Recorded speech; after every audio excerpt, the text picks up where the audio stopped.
téléspectateurs yu ITV ak auditeurs yu iRadio 90.3 di leen nuyu di leen ziar di leen dalal jàmm seen émission l'invité de la rédaction ci micro bi El Hadj Malick Cissé tey jii ñu am mbégte dalal honorable Serigne Abdou Mbacké Ndao président du think tank le laboratoire de l'intelligence économique naka noonu mu nekk lauréat du Grand Prix Green Eurasia 2025 à Minsk ci wàllum fiscalité verte naka noonu Serigne Abdou Mbacké Ndao nekkoon na fi PCA président du conseil d'administration bu hôpital Matlaboul Fawzeyni ca Touba atum 2011 jàpp atum 2013 nekkoon na fi tamit maire bu Mbacké 2014 ba 2022 nekkoon tamit conseil spécial ca primature ci wàllum gouvernance atum 2016 ba atum 2019 naka noonu nekkoon na aussi député ca assemblée nationale atum 2022 ba 2024 Serigne Abdou Mbacké Ndao moom mooy président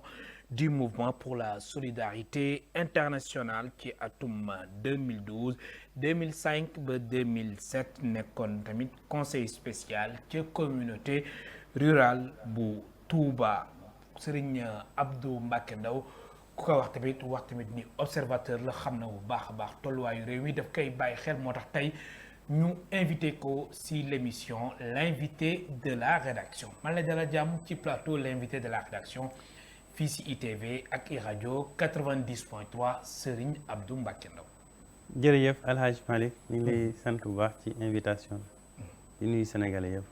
alors waxtaan bi dañ koy tàmbale ak question d'actualité comme nuñ ko baaxoo demee ndax yow nekkoon nga député ci assemblée nationale atum 2022 ba atum 2024 ci wàllum assemblée nationale ndax altine bi incha allah di tombeek le 15 septembre dafa am session extraordinaire bi nga xamante ni décret bi jóge ci président de la république moom moo tax boobu la session extraordinaire ñu convoqué ko lu ñu fay waxtaanee lu si gën a fës ñetti ponk la waaye ñaar yi nga xamante ni fës na si te yow mbirum développement mbirum émergence soxal na la benn bi di wàllum projet de loi portant code des investissements beneen bi soxal wàllum projet de loi bi nga xamante ni moo jëm ci wàllum code général des impôts alors ñaari mbir yooyu lee ban taxaw seetlu nga si def laata ñuy xuus bu baax si waxtaan bi comme nekkoon nga député ci assemblée nationale.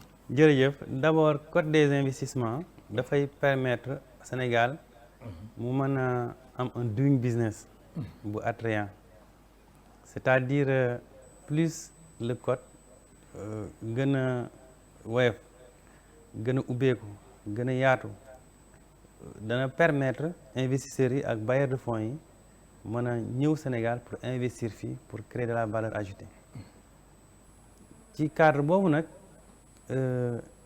yooyu yëpp c'est des instruments yu am solo c'est des instruments yu permettre Sénégal am ubbeeku nit ñi ñeme fee ñëw mais boobu am na yeneen paramètres yoo xamante ni ñoom la investisseurs yi di gën a xool mooy la situation politique d'un pays la stabilité bon premier critère d'attractivité ci am réew mooy sa stabilité politique réew bu amee une stabilité politique nit ñi dañu fay ñeme ñu investir seen xaalis parce que du am benn risque investissement ndax y a des banques d'investissement yoo xamante ni ñoom pour ñu accompagner seen benn partenaire quel que soit lu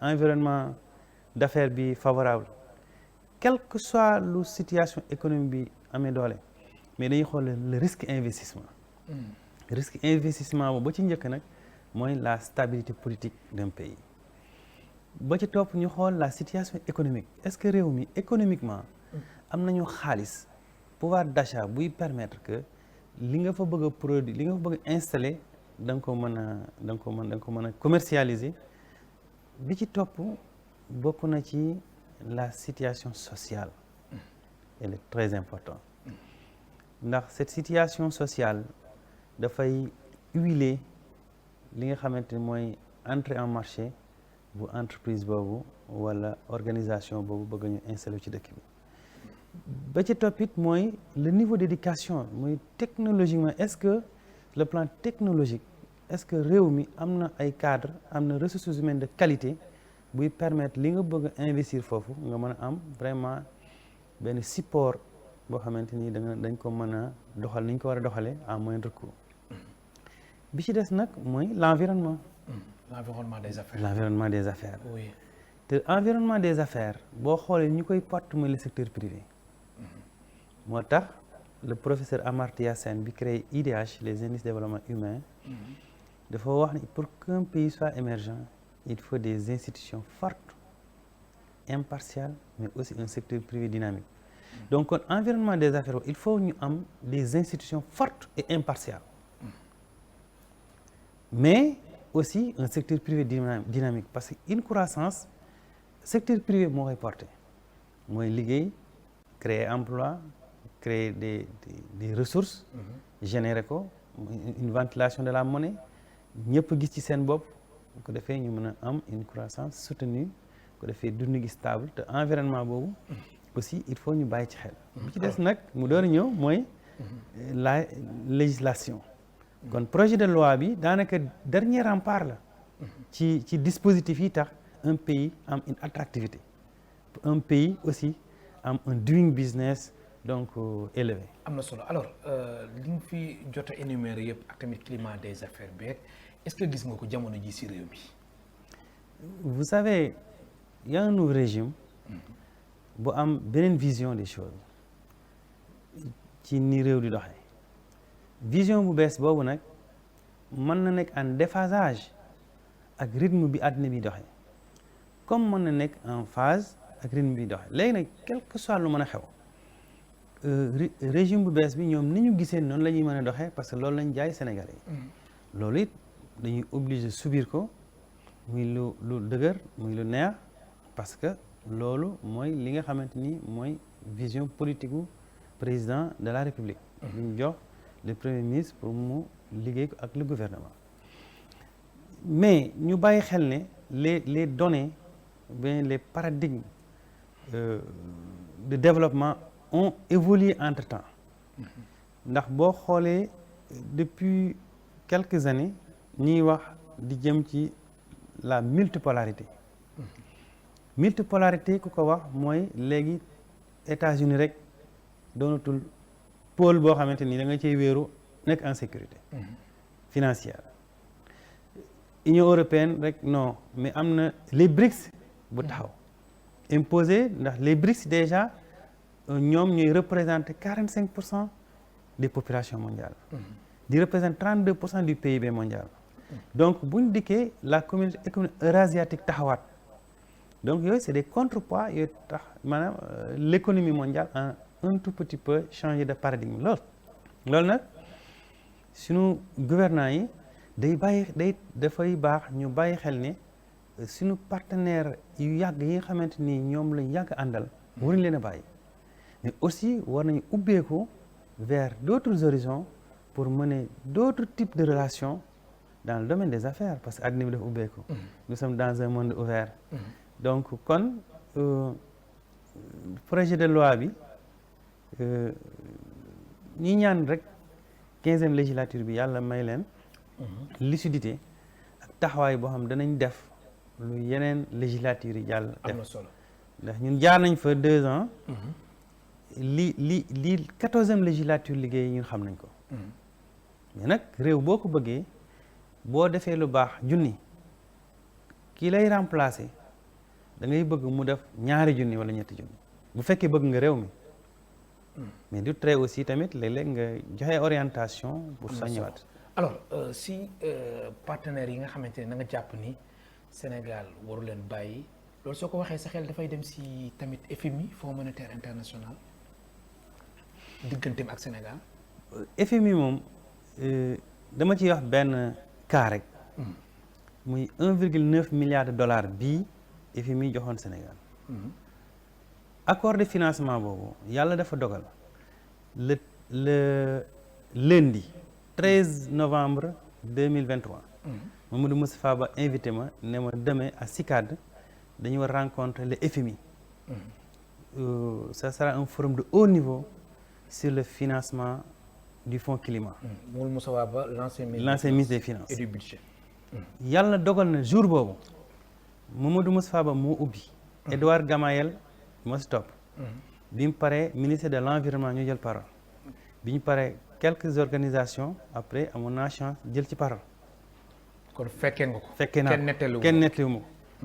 après déjeuner bi ci table ronde ba j'étais sur la table. bi Moustapha ubbee débat bi Edouard Gamayel moo jël parole.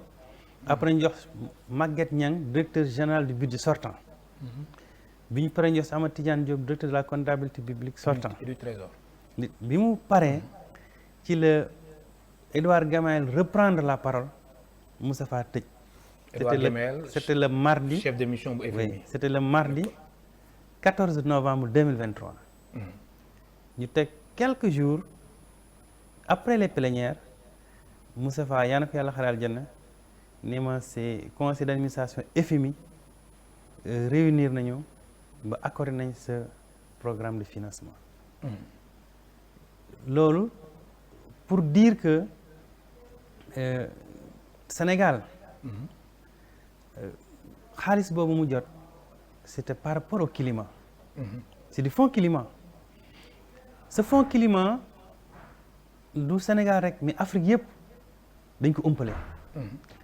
te maa ngi def benn transition. oui naa si ñëw léegi sax ci wàllum climat ndax gis naa ni lu la soxal la trop ak lauréat bi nga xamante ne amoon nga ko mais en une minute rek ci wàllum beneen projet de loi bi nga xamante ne dafa soxal code général des impôts lan nga si mën a wax l'état ñuy xuus si wàllum climat. vous savez réew comme Sénégal.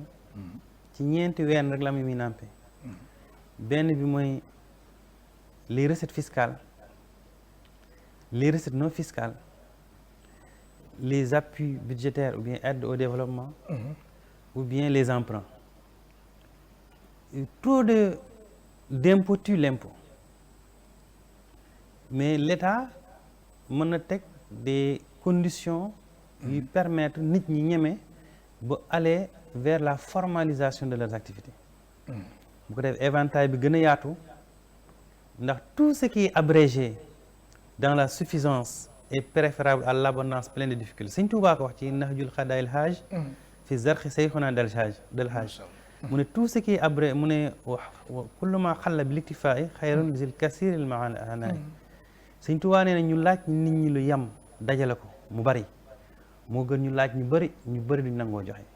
ce qui veut dire que bu ñu jëlee cette stratégie de Serigne Touba par rapport donc aux impôts mooy danañ fexe ba yaatal portefeuille bi maanaam la niche exploitable mais ñu woyefal ko ba nit ñi ñeme ñëpp formaliser wu di fay je crois que moo ëpp importance. am na solo ba fàttali suñu mbokk téléspectateurs yu ITV ak auditeurs yu iRadio 90.3 ñu ngi dalal tey seen émission l'invité de la rédaction Serigne Abdou Mbacké Ndao président du think tank le laboratoire de l'intelligence économique.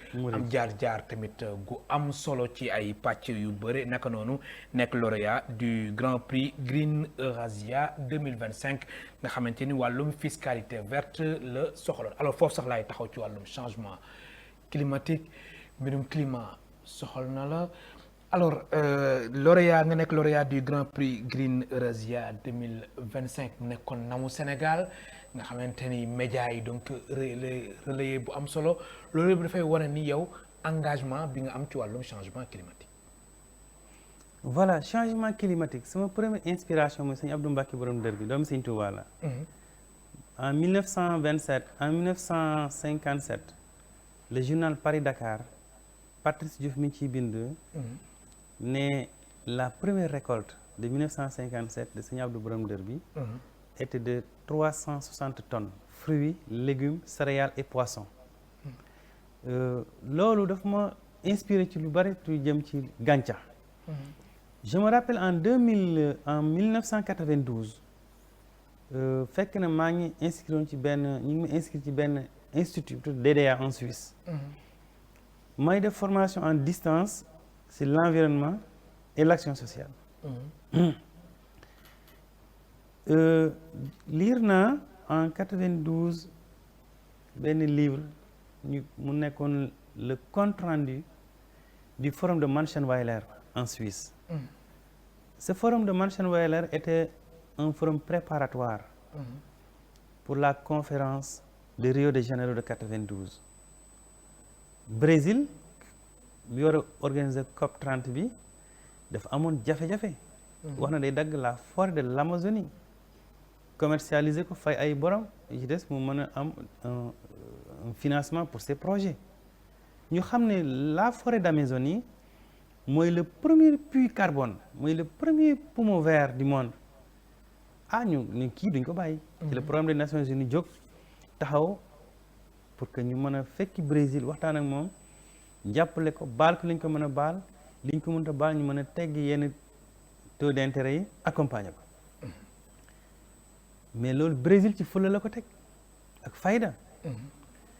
bi ñu jógee ci loolu ci la ñu am l'agenda 21 des Nations Unies. ñu ciy liggéey bon man it ma topp environnement di ko topp. parce que dama ay gëstu di ci gëstu ba di ci liggéey aussi. très bien. di ci yor ferme di ci liggéey aussi. mu ñor ma yi mu fu ma mos a jaarit ci ONG MSI da ngay gis environnement li muy impacté ci santé et cetera et cetera ba le laboratoire de l'intelligence marine ñi ngi ko créé il y a 6 ans. muy think tank ciy xalaat.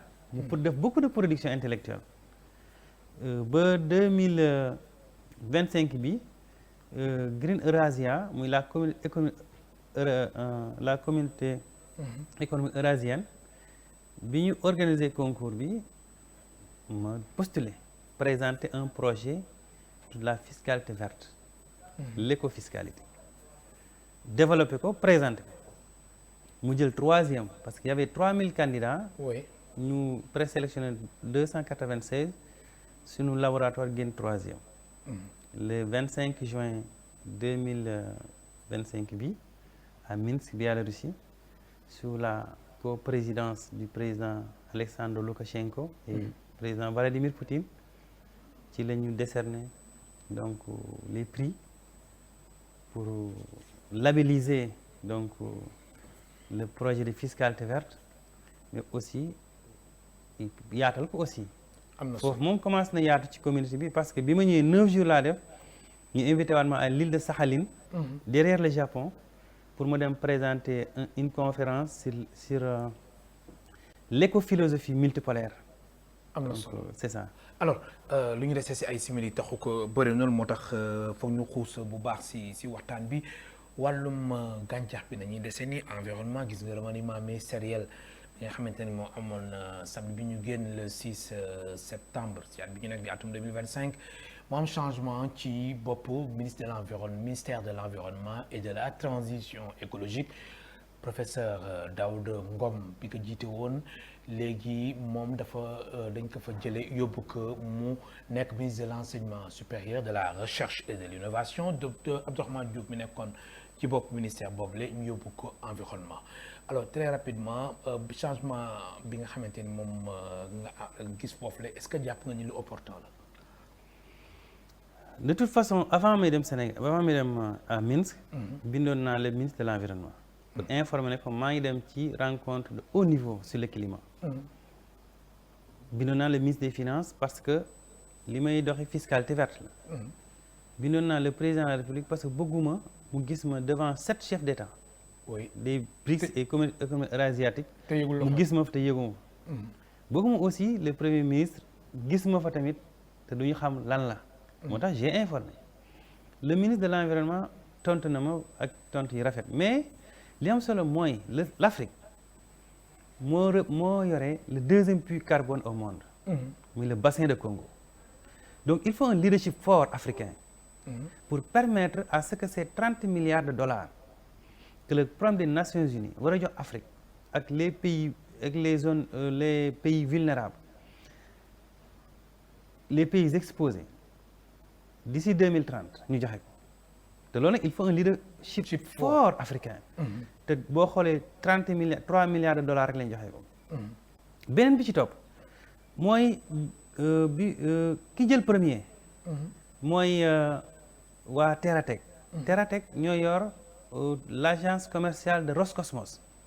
Roscosmos ñoom ñooy l'agence spatiale russe je les ai rencontrés c'est des gens qui aimeraient venir en Afrique au Sénégal installer une agence régionale de géo-analyse et géo-information boo xoolee agence bi ëpp doole ci wàllu cotation et de certification de crédit carbone ci zone Asie bi mooy la Gazprom Bank non seulement am nañ agence bi de certification mais dañu yore banque buy jënd crédit carbone nga xool ne actuellement l'enjeu le nouveau ministre de l'environnement oui bu dafa war a nag jël à bras le corps orientation yu bees yi ubbeeku pour permettre au gouvernement mën a am beaucoup de moyens beaucoup de financement sur le fonds climat pour mën a financer les projets de l'État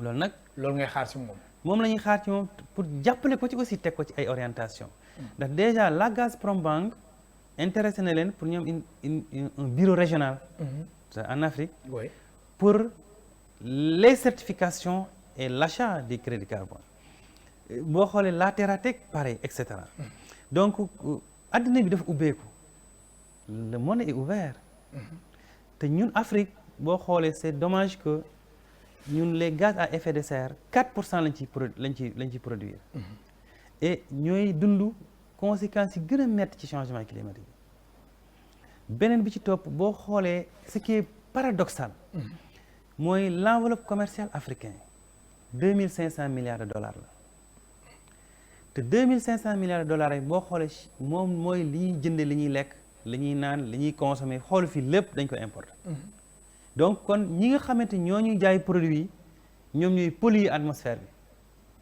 non seulement il pollue l'atmosphère produire ay jaay ñu ko ñun ñu consommer ko jox leen suñu xaalis ba fa dundaat les pires conséquences et il y a pas de réaction kon dafa war a am réaction am tamit changement de paradigme ce changement de paradigme nag oui mooy que les pays africains ñu am une vision beaucoup plus ambitieuse c'est quoi c'est la ZLECAf qui s'offre à nous la zone de libre-échange continentale africaine donc mu am retard ci fànn boobu voilà dañ ci am retard wax mais ba léegi parce que ce leadership fort africain moo des bii war a am nga xam dañuy maîtriser ces mécanismes ba ñu am complexe ci tubaab yi ñoom dañu seen ay njaati gi suñuy nawle la ñu li ñu am amul secret dañoo nangoo liggéey wàññi politique gëm ne dañoo war a jël ressources yi transformer ko def créer de la valeur ajoutée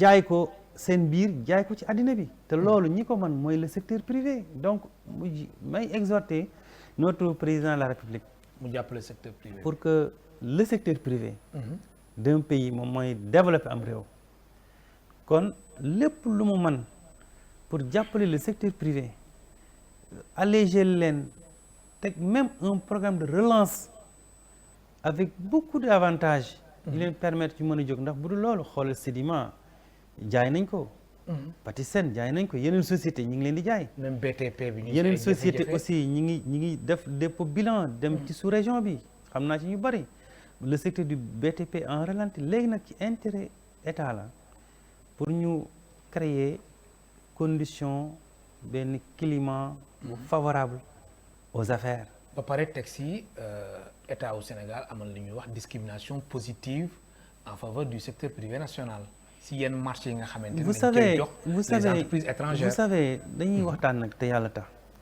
des fois nga jël un marché jox ko une entreprise sénégalaise te amul les compétences amul les moyens pour réaliser du sotti de du sotti ci cadre boobu it aussi dañuy wax nag le secteur privé aussi nañu dem aller vers ce qu'on appelle la recherche et développement investir sur la recherche investir sur le recrutement des personnes qualifiées aussi di aligner seen liggéey par rapport donc aux normes et aux exigences de qualité.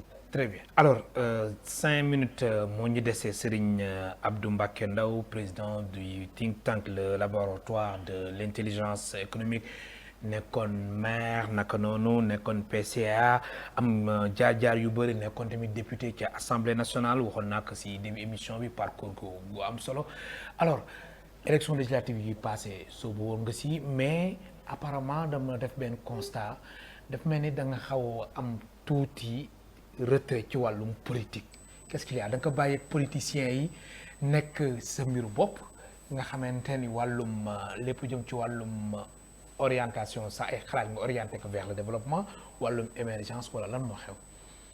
waaw élection yi législative passé wax dëgg yàlla wéru ma woon j'étais malade très malade. oui d'ailleurs ñaari yoon laa génn Mbacké. oui ci biir campagne génnuma ci Sénégal dema fenn j'étais vraiment malade. te noonu la waroon a demee c'est bon. parce que li am solo rek mooy am xalaat bi. donc wax moo tax dama doon toog kër ga bu ñu leen boori 3 heures du matin 4 heures du matin waa RTS ñëw aménagé fekk mu suuf si xaw a sedd sama yaram tane tuuti ma def une déclaration après voilà mais noonu baax na noonu moo gën. alors mais li am solo politique bi nag.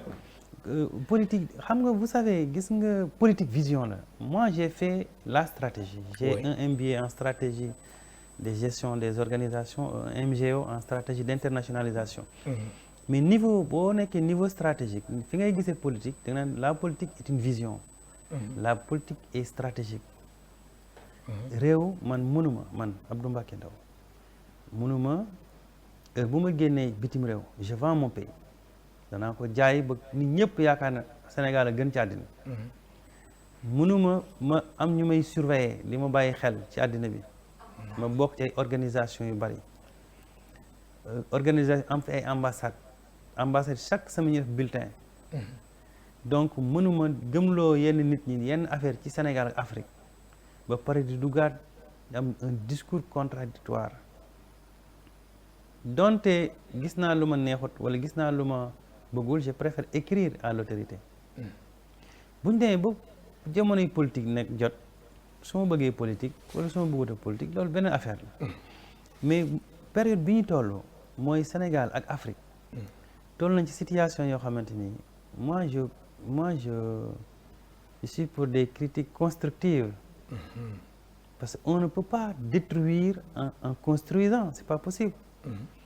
mënuloo bëgg a tabax alors que yaa ngi toj c'est pas normal léegi nag loolu it bu fekkee am nga posture boobu it ñi nga xamante ni yàlla dénk la ñu yor pouvoir it dañu war a am aussi capacité d'écoute. une écoute territoriale c'est important. toog déglu te gisagoo ko ci ñoom. xam nga fi ñëwee ba léegi. j'ai vu que le président. oui wax nañ ne wax dëgg yàlla man xaw ma ko en toute sincérité. oui c'est notre président mais wax nañ ne il est attentif il écoute. le premier ministre aussi xamante nañ mais gis naa ne moom it dinay déglu luy déglu wax dëgg yàlla loolu tamit wóoruma ndax jaxasoo ma ak moom bu baax. jaxasoo ak moom mais est-ce que bañ ñëwee ba léegi gisoo ni mbir mi dafa xaw a yéex que ñu ko Sénégalais yi doon xaaree ñoom ñu ngi gérer réew mi ak tamit askan bi. en tout cas réew mi situation mi mu toll moom metti na. ndax taxaw na yu bari secteur BTP taxaw na j'ai vu beaucoup de gens yoo xamante ni génn nañ Sénégal. dem ci sous-région bi ñii def nañ dépôt bilan et cetera am na ñoo xam ne aussi ñi ngi sant yàlla seen business mi ngi dox am ñoom seen liggéey mi ngi dox aussi donc àddina moo baaxee noonu mais li am solo mooy. un pays Senghor dafa amoon une diplomatie parallèle. Abdou Diouf dafa amoon une diplomatie parallèle. Abdoulaye Wade avait une très forte diplomatie parallèle. Macky Sall le président sortant ku amoon diplomatie parallèle la. parce que yu bari kenn du ko liggéey kenn du ko lijjanti ci biir gouvernement. am na ay nit ñu am réseau am relation ñoo lay doxal lépp ba mu sotti nga formaliser. mais ñii nag. jaxasoo ma ak ñoom jaxasoo ma ak ñoom en toute sincérité du ma wax lu ma gëmul. Cheikh Niang bi remplacé Yacine Fall am nga si yaakaar. Cheikh Niang diplomate c'est chevronné. un diplomate chevronné. oui. je me rappelle en 2011 le président Abdoulaye Wade. liggéey naa ak moom benn dossier sur la diplomatie économique. mu joxoon instruction maître Madické Niang à l'époque pour mu nommer ma man 4 consuls honoraires ay italiens.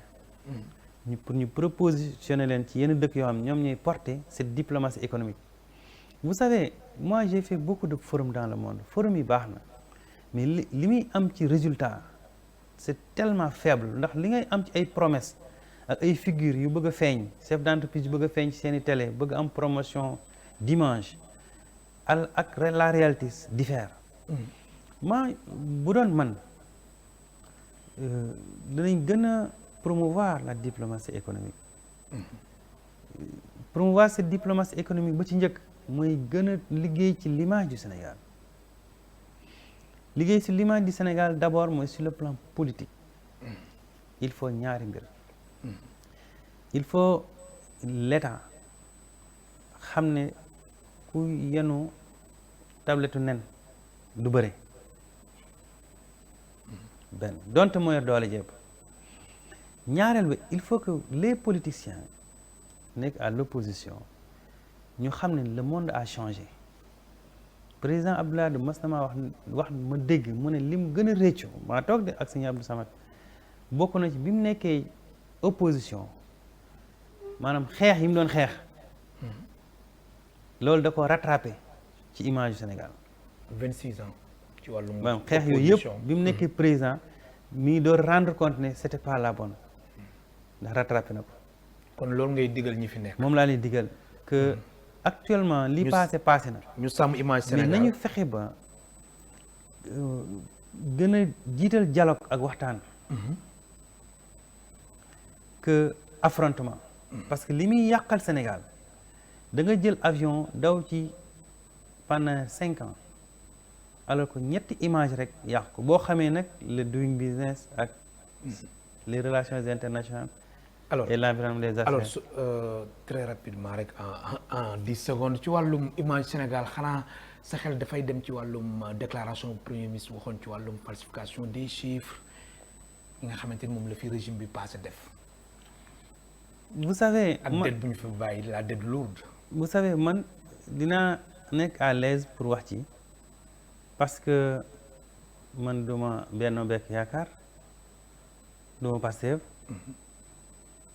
bokkuma benn parti laa mas am carte de membre am ci àddina muy ak parti muy le parti de Erdogan c'était en 2014 te ay kilifa ma ci dugaloon ma ci doon militer voyez mais tout ce qui touche à l'État mi ngi mel ne deret information état dafa mel ne deret loo bëgg sa deret bëggoo koo gis sa deret loo ko bëgg bëggoo koo gis ndax pour nga gis sa deret faaw nga dagg moo tax man bi ma jaaree primature dafa 3 ans fekke coordination ñetti at ci laa bu ma xamoon fukk di wax benn mbaa ma noppi ndax li ngay xam lépp dafa am des raisons d'état mais nag loolu plus ñuy gën a dem plus nit ñi di gën a conscient ak autorités yi di gën a xam les raisons d'état. am na solo di ko protéger. maa lay gërëm baax di la sant honorable merci beaucoup maa lay remercier bu baax. très bien di la gërëm baax di la sant mu nekkoon honorable Serigne Abdou Mbacké Ndao président du think tank le laboratoire de l'intelligence économique. Mouride l'intelligence mouride. L'intelligence mouride lauréat du Grand Prix Green Eurasia 2025 ci wàllum fiscalité verte moo nekkoon tey suñ gan si émission l'invité de la rédaction fii si ITV ak iRadio 90.3 ci micro bi El Hadj Malick Cissé ci réalisation bi Laye Asta Ndiaye jaa ngeen jëf ba beneen yoon